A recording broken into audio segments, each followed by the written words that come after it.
एक देश जहां आजादी के लिए कुर्बानी देने वालों को भगवान के बराबर माना जाता है, वहां अगर किसी फ्रीडम फाइटर के खिलाफ कोई टिप्पणी होती है तो इसका इम्पैक्ट सिर्फ इलेक्शन तक सीमित नहीं रहता, बल्कि पॉलिटिकल और लीगल कंट्रोवर्सी में बदल जाता है। ऐसा ही कुछ हो रहा है लोकसभा के leader of opposition Rahul Gandhi के साथ, जिनका दिया गया एक भाषण अब इतना चर्चित हो गया है कि ट्रायल कोर्ट से निकलकर हाई कोर्ट और अब सुप्रीम कोर्ट तक पहुंच गया है। ये मामला तब शुरू हुआ था जब राहुल गांधी ने 17 नवंबर 2022 को भारत जोड़ो यात्रा के दौरान कहा था कि सावरकर ब्रिटिशों के समर्थक थे और उनसे पेंशन लिया करते थे। इन टिप्पणियों के बाद एडवोकेट नृपेंद्र पांडे ने गांधी के खिलाफ कंप्लेंट फाइल की, जिसमें सेक्शंस 153A यानी कि promoting enmity between different groups और 505 पब्लिक मिसचीफ ऑफ IPC लगाए गए थे।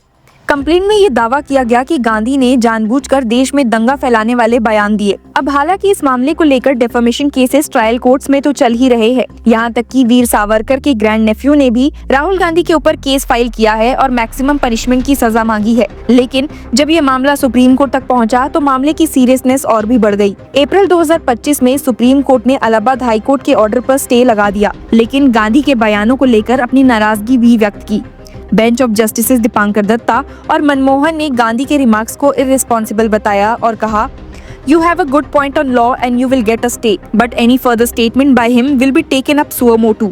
No words on our freedom fighters. They gave us freedom and we treat them like this. Court ने ये भी याद दिलाया था कि राहुल गांधी की दादी और former prime minister Indira Gandhi ने खुद कभी सावरकर के प्रति सम्मान व्यक्त किया था। अब इंतजार था तो 25 जुलाई का, जब केस में अगली हियरिंग होनी थी। दर्शकों, शुक्रवार को सुप्रीम कोर्ट में लोकसभा के leader of opposition Rahul Gandhi की एक पिटीशन पर उत्तर प्रदेश गवर्नमेंट ने अपना जवाब फाइल किया है, जहां गांधी ने अपने ऊपर सावरकर रिमार्क के चलते लखनऊ मजिस्ट्रेट द्वारा जारी किए गए समन को रद्द करने की मांग की थी। यूपी सरकार ने इस पिटीशन का विरोध करते हुए कहा, spreading hatred through pre planned actions deserves no relief. Uttar Pradesh सरकार ने सुप्रीम कोर्ट में फाइल एफिडेविट में गांधी के ऊपर लगाए गए आरोपों को pre planned attempt to spread hatred का हिस्सा बताया। एफिडेविट में कहा गया है, the petitioner made statements calling Vinayak Damodar Savarkar a British prisoner and British servant with intent to spread animosity and hatred. Pre-printed leaflets were distributed to the media indicating deliberate defamation. UP सरकार ने ये भी कहा कि मजिस्ट्रेट ने सही तरह से जुडिशियल माइंड अप्लाई किया और सेक्शन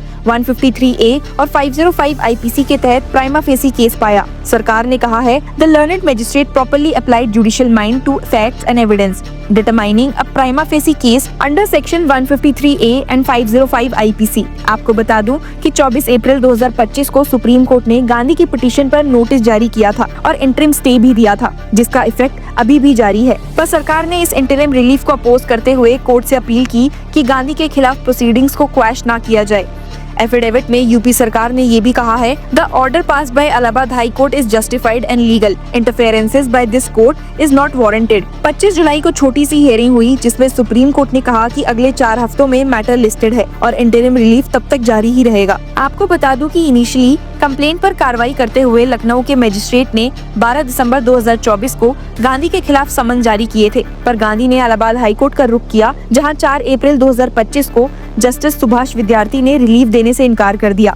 जज ने कहा कि राहुल गांधी को सेशंस कोर्ट में सेक्शन 397 CRPC के तहत क्रिमिनल रिवीजन फाइल करना चाहिए। उसके बाद ही गांधी ने सुप्रीम कोर्ट में अपील दाखिल की थी।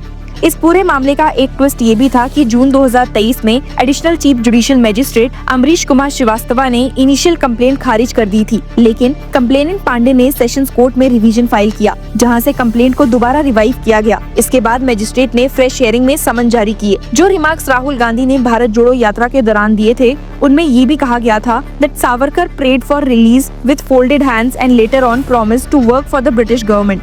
कंप्लेनेंट पांडे ने ये दावा किया है कि गांधी के बयान हेट एंड डिवीजन क्रिएट करने के लिए कहे गए थे, जिनका मकसद सोसाइटी में रिफ्ट बनाना था, और कोर्ट के मुताबिक गांधी के रिमार्क से हेट्रेड और इल विल फैली है। इसी बीच ये देखना भी इंटरेस्टिंग है कि राहुल गांधी के खिलाफ दूसरे स्टेट्स में भी केसेस चल रहे हैं। एक केस नासिक में फाइल हुआ था, जहां 24 जुलाई 2025 को additional chief judicial magistrate RC नरवादिया के सामने गांधी वीडियो कॉन्फ्रेंसिंग के जरिए प्रेजेंट हुए।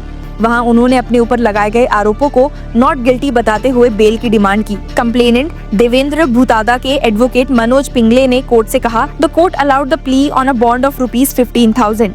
इस केस में भी गांधी के रिमार्क्स सावरकर के खिलाफ थे, जहां कहा गया, that the speech of the accused along with the press statements try to ruin the reputation of the complainant's idol, Swatantra Veer Savarkar, and his contribution to the society along with his noble work in the pre-independence period. Nashik case में गांधी पर sections 500 defamation और 504 intentional insult with the intent to provoke breach of the peace लगाए गए हैं। बुतादा ने अपनी complaint में कहा है, Savarkar prayed for release with folded hands and later on promised to work for the British government, जो कि कंप्लेनेंट के मुताबिक सावरकर की इमेज को हार्म करते हैं। इसी तरह एक और डेफेमेशन केस पुणे में भी सावरकर के ग्रैंड नेफ्यू द्वारा फाइल किया गया है। इसलिए ये कहना गलत नहीं होगा कि सावरकर रिमार्क्स राहुल गांधी के लिए मल्टी फ्रंट लीगल बैटल बन गए हैं। एक तरफ जहां राहुल गांधी अपने स्टेटमेंट्स को भारत जोड़ो यात्रा से संदर्भ में बताते हैं, तो दूसरी तरफ कोर्ट और कंप्लेनेंट्स इन्हें एक डेलिब्रेट और डिवाइसिव पॉलिटिकल स्ट्रेटेजी के रूप में देख रहे हैं। पॉलिटिकल कंटेक्स्ट में भी इस केस का रेलेवेंस बहुत गहरा है। एक तरफ बीजेपी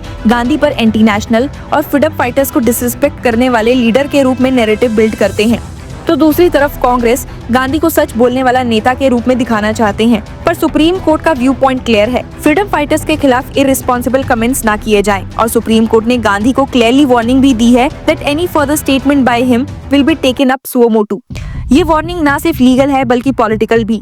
अगर गांधी ने आगे ऐसे रिमार्क्स किए तो उनका पॉलिटिकल फ्यूचर भी लीगल बैटल्स में उलझ सकता है। सावरकर नाम ही काफी कंट्रोवर्शियल बन चुका है। कई लोग उन्हें रेवोल्यूशनरी और फ्रीडम फाइटर्स मानते हैं, तो कुछ उनके हिंदुत्व आइडियोलॉजी और ब्रिटिश से संबंध पर सवाल उठाते हैं। पर जब इस मुद्दे को एक नेशनल पॉलिटिकल लीडर उठाता है तो कोर्ट का दायित्व बनता है कि वो लॉ एंड ऑर्डर बनाए रखे। पर जो सिग्नल सुप्रीम कोर्ट ने दिया वो क्लियर है कि historical figures specially freedom fighters के खिलाफ रिमार्क्स करना एक सेंसिटिव और लीगली रिस्की टेरिटरी है। अब देखना ये है कि राहुल गांधी अपने आने वाले स्टेटमेंट्स में कोर्ट की इस वार्निंग का कितना ध्यान रखते हैं। क्या वो पॉलिटिकल माइलेज के लिए हिस्ट्री को छेड़ते रहेंगे या लीगल स्ट्रेटेजी में अपने वर्ड्स को केयरफुली चूज करेंगे। एक बात तो पक्की है कि सावरकर रिमार्क्स केस सिर्फ एक डेफेमेशन का मुद्दा नहीं है, ये एक पॉलिटिकल बैटलफील्ड है जहां लॉ, लेगेसी और लीडरशिप तीनों टकरा रहे हैं। और इस बैटलफील्ड में गांधी को अब हर कदम संभल के उठाना होगा, क्योंकि सुप्रीम कोर्ट ने उन्हें जो सुओ मोटो वार्निंग दी है वो सिर्फ एक लीगल क्लॉज नहीं बल्कि एक पॉलिटिकल रेड लाइन भी है।